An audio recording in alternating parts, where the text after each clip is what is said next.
Now, all I wanted to demonstrate there, look at this. If we were just able to get a little bit more debt, moving from 80% debt to 90%, I know these figures are unrealistic, but perhaps the step up isn't unrealistic. Look at the dramatic impact that we've had on the money multiple, on the target return. So if we want to understand why the credit crunch happened, or one of the causes of the credit crunch, if we're saying that one of those causes was too much debt, I think here we're understanding why banks were under so much pressure to lend to businesses, because for the equity holders, the private equity firms, has a huge, huge impact on their returns. Right, well, let's have a look at one of the other. Are there any questions on that? Okay, so we're learning about money multiples, measuring returns. We know it's all about buying low and selling high. We're learning about issues for private equity with this time frame stretching out. We're learning about that. The other thing we're learning about is the power of leverage and perhaps the role that's had in gearing up businesses pre-credit crunch.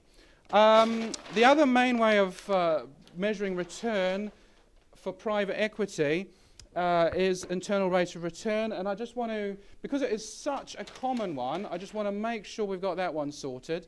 Internal rate of return. David, here we're imagining that what we're going to do to calculate the IRR on our investment, I want you to imagine that I'm putting 20 million in the bank. I'm putting 20 million in the bank, and I'm going to turn that 20 into 60 in 5 years' time. Okay? So here we go, IRR. Let's try and work it out. So I'm going to put my 20 in the bank, and it's going to turn into 60 somehow. And the IRR, if you like, is answering the question, what's the interest rate? What's the interest rate on that 20? Okay, IRR, what's the interest rate?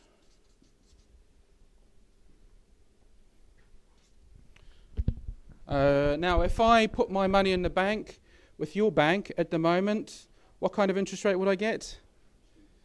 2% or something? Something not very high. But I think Matt already knows, we know that private equity on their investments is going to be looking for something that's much, much higher.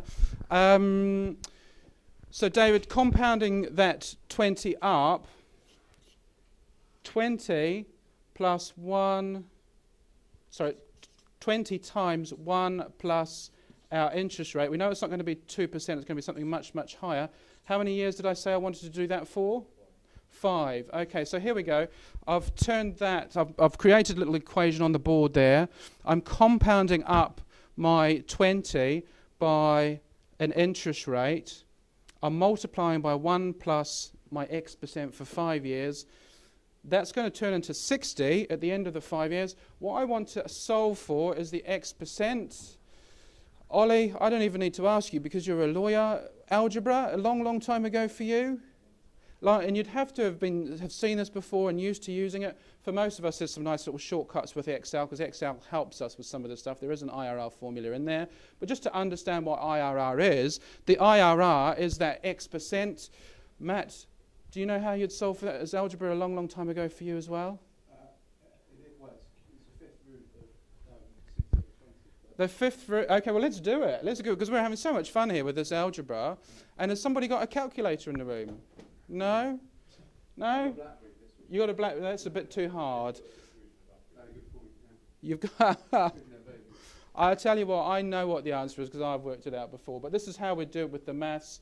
What we'd do is we'd take the 60 divided by the 20. That's what you wanted to do, yeah. Correct?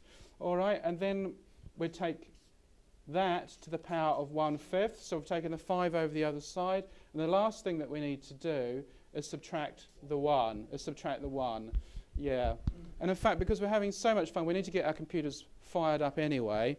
Why don't we try building that into an Excel? Just because this IRR thing is so darn important to the private equity firms, if you end up modelling buyouts, what you end up doing is modelling the equity in, which is the 20, modelling the equity out, which is the 60, you end up modeling those in Excel and calculating the IRR. So let's just try. Right, so if we build that up in Excel, we build that function up, we end up with 24.6%. What we can see is that as well as measuring return some kind of multiple of equity in and equity out, the other way that we can look at it is by an IRR. David, here's a test for you. I know I'm keeping you on your toes. Test for you, David. If somebody said to you that they wanted to triple their money in 5 years, if they said they wanted to triple their money in 5 years, turn the 20 into 60, what sort of IRR would that be? So here we go. We've got a private equity firm is telling you they want to triple their money. They're going to want to do it over the 5-year period. What kind of return? It's not going to be 2% they want on their money.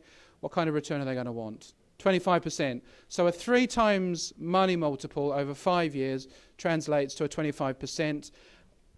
When people are talking to you about money multiples, wanting to triple their money, this obviously is translating to very, very high rates of return, much higher. So these private equity guys want a much higher return than, for example, putting your money in the bank. One of the things that's driving that for them is leverage. I'm not going to make you do this one, but I'm sure you can guess if they got a little bit more leverage into the deal, they got a little bit more leverage into the deal, just as we saw previously, the money multiple would go up and also the IRR would go up dramatically as well. Okay, so let's break for coffee.